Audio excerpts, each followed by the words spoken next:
former CIA Director James Woolsey, who just hours ago resigned from President-elect Trump's transition team, where he was serving as a senior advisor. Mr. Woolsey is a veteran of 4 administrations and one of the nation's leading and most respected intelligence experts, too. Jim, good to see you. Thank you for being here tonight. So, good to see you, Maggie. Why did you do that? Why did you resign? Well, I didn't actually resign. What I said was that I wanted it known that I was not working on the transition. I had helped some on the campaign, and then during the transition I was speaking mainly to the press and explaining But why was that important to you to make that distinction, to let people know that you didn't have the role that people were suggesting you did? Well, the campaign was over, and I didn't want to have it when they announced me on television and so forth. I didn't want them to keep saying that I was a senior advisor on the transition, because I really wasn't. And I didn't think it was right to claim something that was not the case. But the suggestion is by the Washington Post tonight that it wasn't just a matter of I wasn't, and they were saying it was a matter of he stopped using you, that you were not being, you had been excluded in recent weeks from discussions and intel matters, and that you felt that you were being misrepresented as an advisor when he wasn't using you. He was excluding you. I didn't feel I was being misrepresented, but I was not really called upon to go to meetings or participate in work on the transition.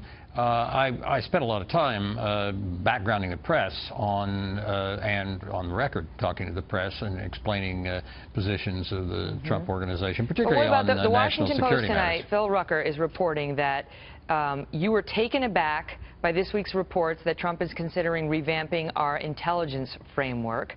And then there was another person close to you who spoke to the Post who said you chafed at Trump's loose style on Twitter, given that you're a very principled diplomat. They're suggesting there's more to this than you're letting on tonight. Is that reporting accurate? Well, I think it's important to realize that there are more than one way to reform intelligence, and I've been on this issue quite a bit for some time, since before 9/11, when I was faced back in the 25 years ago with the need to deal with some organizational matters for the intelligence community, and also more recently post 9/11. And I think the direction that the reforms have taken is not a good one.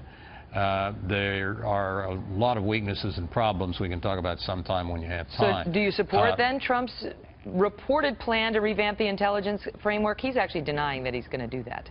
Depends where it goes.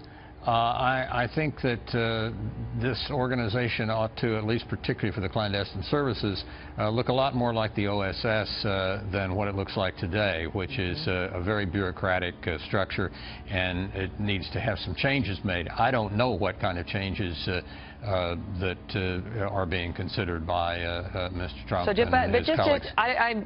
I just need to press you, Jim. I apologize, because you're a gentleman for coming on, but I do want to give you the chance. Are you challenging the reporting by the Washington Post tonight?